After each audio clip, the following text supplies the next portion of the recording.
Hello बच्चों, कैसे हो आप सब। आशा करता हूँ आप सब बहुत अच्छे होंगे। और जो वीडियो अपलोड किया गया था, जो पार्ट 1 के नाम से था, जिसमें objective question and fill in the blank question को डिस्कस किया गया था। अगर आप उस वीडियो को अगर नहीं देखे हैं तो एक बार उस वीडियो को जरूर देखें। ठीक है, आज के वीडियो में हम डिस्कस करेंगे अति लघुत्तरी प्रश्न का, जो 2 मार्क्स का पूछा गया था प्रश्न। तो चलिए शुरुआत करते हैं।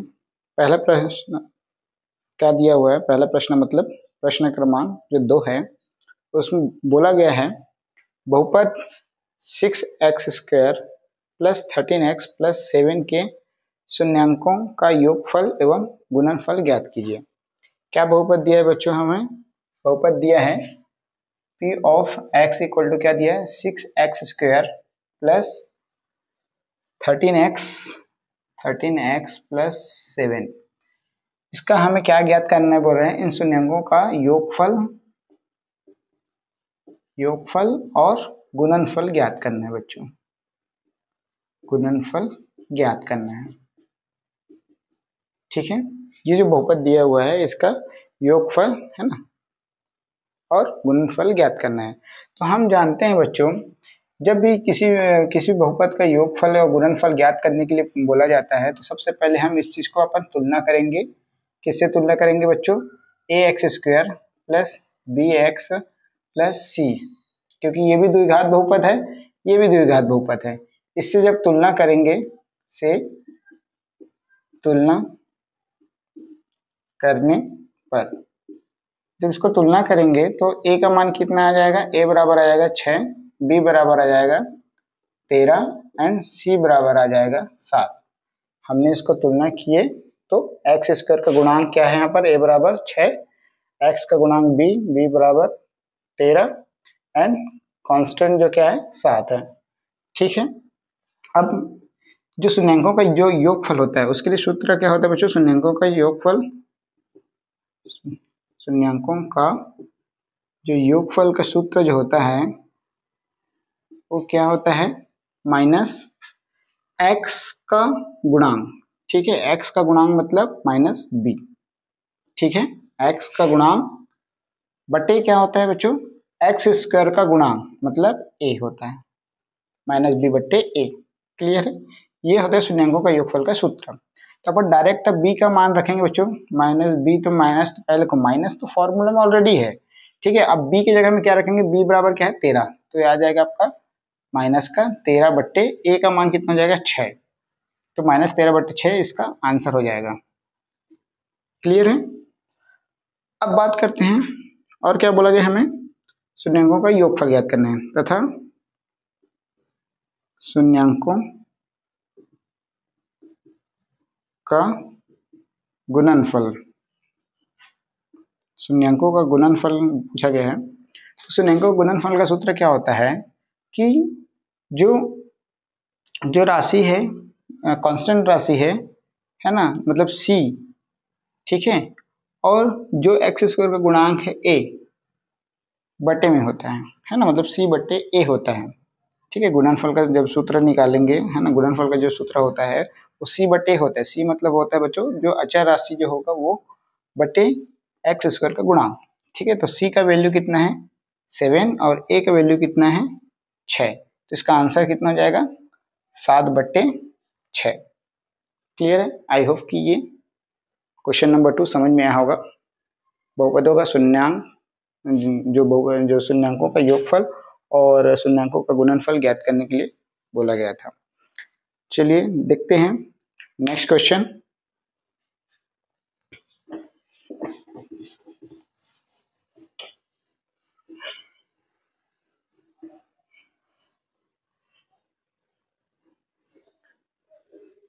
क्वेश्चन नंबर 3 क्या कह रहा है? वर्ग समीकरण 2x² plus 5x plus 5 equal to 0 का विभेदक ज्ञात कीजिए। जो क्वेश्चन नंबर जो 3 है ना, उसमें हमें जो वर्ग समीकरण जो दिया है वो क्या दिया है बच्चों? क्या दिया है हमें? दिया है, क्या दिया है? 2x² plus 5x plus 5 equal to 0, और ज्ञात क्या करना है? विभेदक ज्ञात करना है। विभेदक मतलब discriminant D equal to question mark. ठीक है, तो ध्यान से देखिए बच्चों, हमें ये वर्ग समीकरण दिया है, द्विघात वर्ग समीकरण दिया है। तो द्विघात वर्ग समीकरण दिया है तो इसका स्टैंडर्ड फॉर्म क्या होता है, A X square plus B X plus C equal to 0।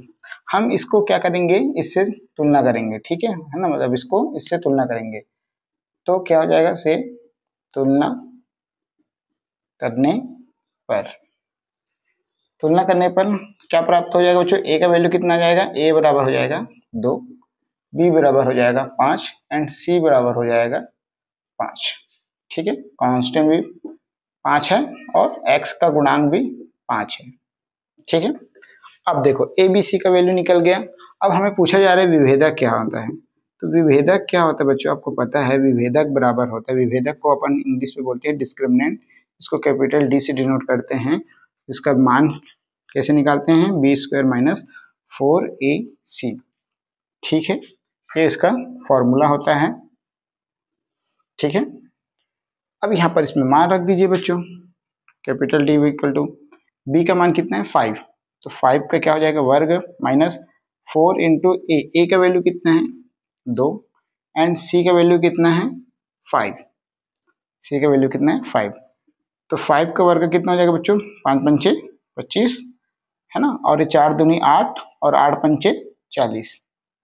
ठीक है, तो कितना है बच्चों 25 माइनस 40, 25 में अपन 40 को घटाएंगे तो कितना आ जाएगा बच्चों, आपका आ जाएगा माइनस का 15 आ जाएगा। अब देखो बच्चे, कई बच्चे इसमें गड़बड़ क्या कर देते हैं, माइनस प्लस में बहुत गलती करते हैं। तो देखिए बच्चों, बड़ा संख्या के सामने कौन सा चिन्ह है, माइनस का चिन्ह है, तो सबसे पहले माइनस लिखो। आपको कैलकुलेशन घटाने में अगर कोई जोड़ घटाव में अगर कोई दिक्कत होता है तो सबसे पहले जो बड़ा संख्या, दोनों में से बड़ा संख्या कौन सा है, 40 है ना, और 40 के सामने वाला चिन्ह कौन सा है, माइनस है। तो सबसे पहले उत्तर तो माइनस में आ गया, इतना कंफर्म हो गया। 40 में आप 25 घटा लो, ठीक है, तो कितना आएगा 15 आएगा, है ना, तो माइनस का 15 आपका ये क्या हो जाएगा, उत्तर हो जाएगा। ठीक है, ये आपका क्या हो जाएगा, उत्तर हो जाएगा। आई होप कि समझ में आया होगा आपको। चलिए बढ़ते हैं बच्चों नेक्स्ट क्वेश्चन की ओर।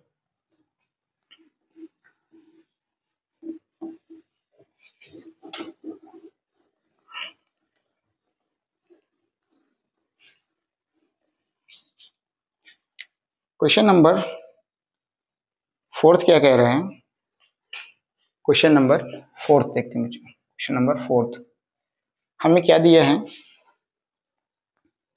हमारे पास में 4 संख्या दिया है जिसमें से एक मिसिंग है। ठीक है, जिसमें क्या दिया है बच्चों, 8:14 है ना, 14 समानुपात x अनुपात 28। ठीक है, तो यहाँ पर x का मान ज्ञात करना है। क्लियर है, देखिए बच्चों, है ना, हमारे पास में जब भी ये अनुपात का मतलब मैंने बताया था कि अनुपात मतलब होगा बट्टी और समानुपात मतलब हो जाएगा बराबर।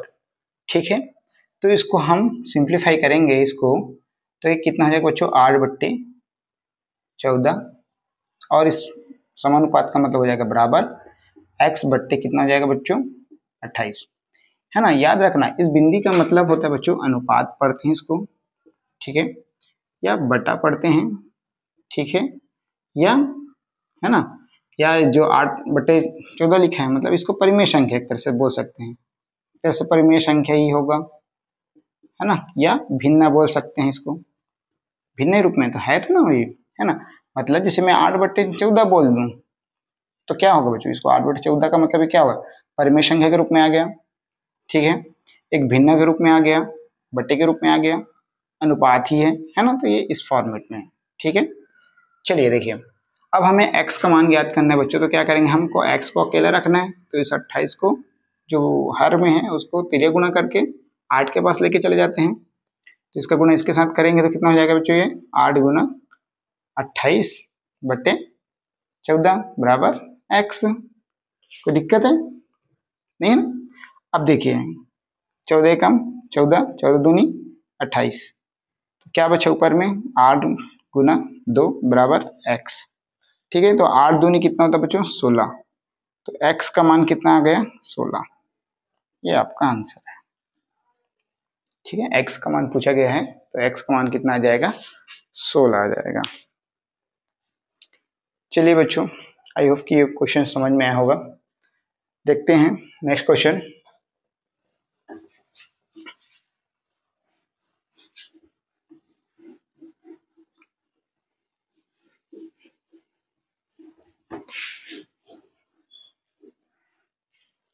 नेक्स्ट क्वेश्चन क्या कह रहे हैं, एक रेखा बिंदु 3, 7 व 6, 8 से होकर जाती है।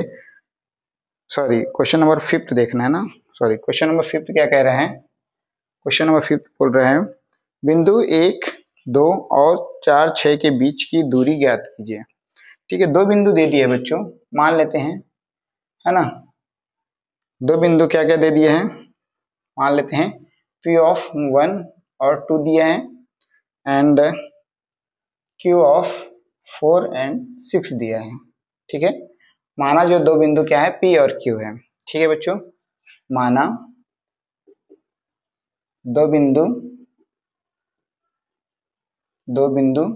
P एंड Q है।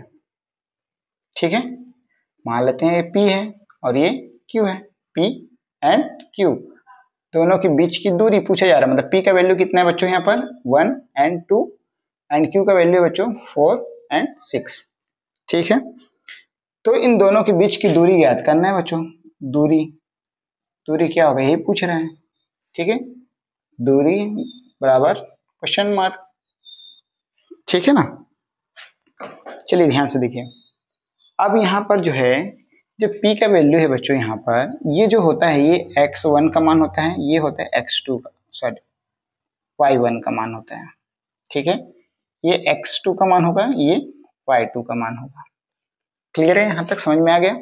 अब देखिए, अब इसके लिए बच्चों जो दो बिंदुओं के बीच की दूरी निकालने के लिए एक सिंपल सा फॉर्मूला होता है। दूरी बराबर क्या होता है बच्चों, दूरी बराबर होता है under root x2 minus x1 का whole square plus y2 minus y1 का होल स्क्वायर। कुछ नहीं बच्चों, यहाँ पर जो x1, y1, x2, y2 दिया है उसमें से, इसमें से बड़े में हमेशा छोटे को घटाना है बच्चों, है ना, और उसका वर्ग कर देना है ना। x2 में x1 को घटा देना है और उसका वर्ग कर देना है, y2 में y1 को घटाना है और उसका वर्ग कर देना है। ठीक है, जिससे क्या होगा, कहीं ना कहीं वर्गमूल से संख्या बाहर आ जाएगा फिर। ठीक है, अब देखो ये हमारा फॉर्मूला है।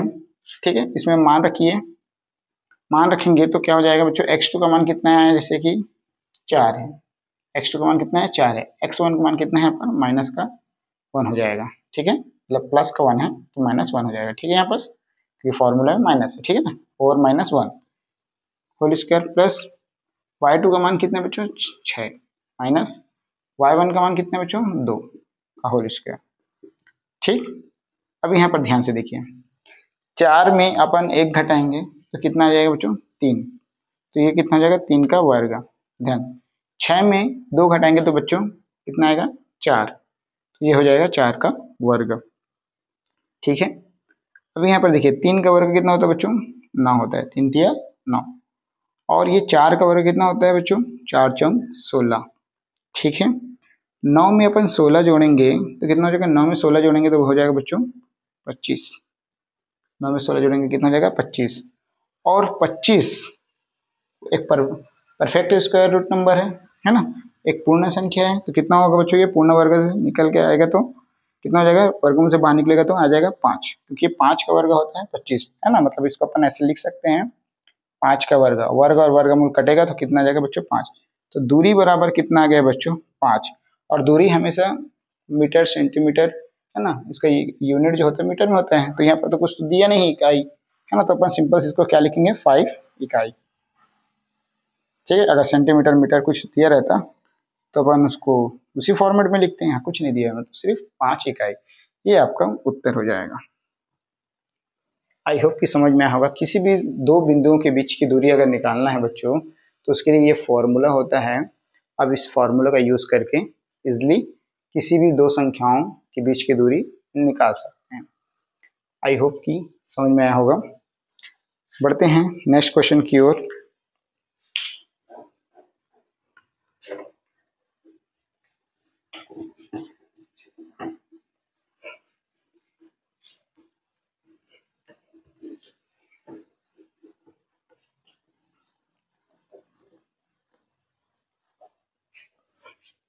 चलिए देखिए बच्चों, क्वेश्चन नंबर 6 क्या कह रहा है, एक रेखा बिंदु,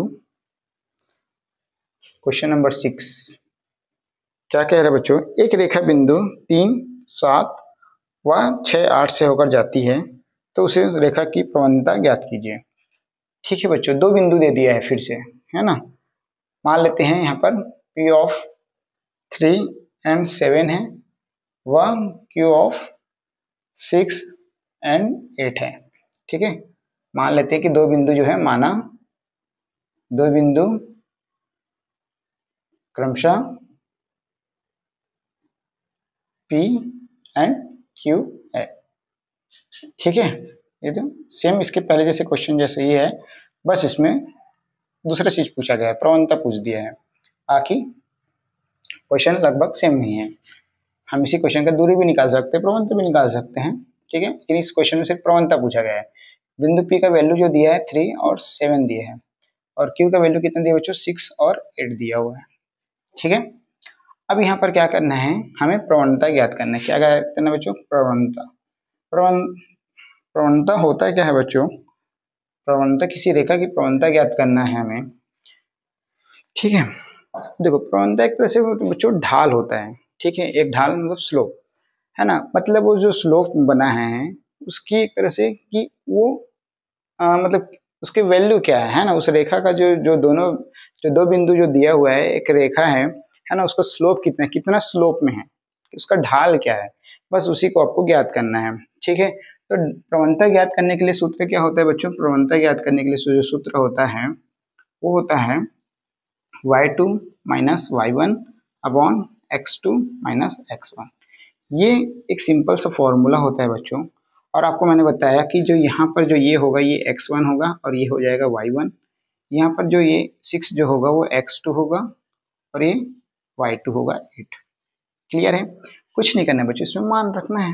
ठीक है, प्रवणता बराबर क्या हो जाएगा बच्चों, प्रवणता बराबर हो जाएगा y2 का मान कितना है 8 एंड y1 का मान है 7 डिवाइड बाई x2 का मान है 6 और x1 का मान है 3। तो 8 में आप 7 घटाओगे बच्चों तो कितना आएगा, 1 आएगा, और 6 में 3 घटाओगे बच्चों 3 आएगा। तो ये 1/3 आया बच्चों, ये आपका आंसर है। आई होप कि समझ में आया होगा। ठीक है बच्चों, प्रवणता मतलब एक तरह से ढाल होता है बच्चों। किसका ढाल भाई, एक रेखा की ढाल, मतलब स्लोप।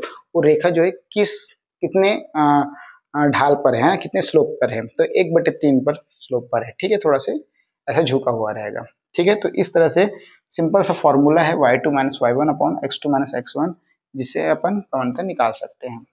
आई होप कि ये क्वेश्चन आपको समझ में आया होगा। इसी तरह से बच्चों ये अति लघुत्तरी वाला पार्ट जो है वो समाप्त होता है। ठीक है, नेक्स्ट वीडियो में अपन लघुत्तरी वाला जो प्रश्न है जो 3 मार्क्स का पूछा जाता है उस क्वेश्चन को डिस्कस करेंगे। ठीक है, मिलते हैं नेक्स्ट वीडियो में, तब तक के लिए जय हिंद।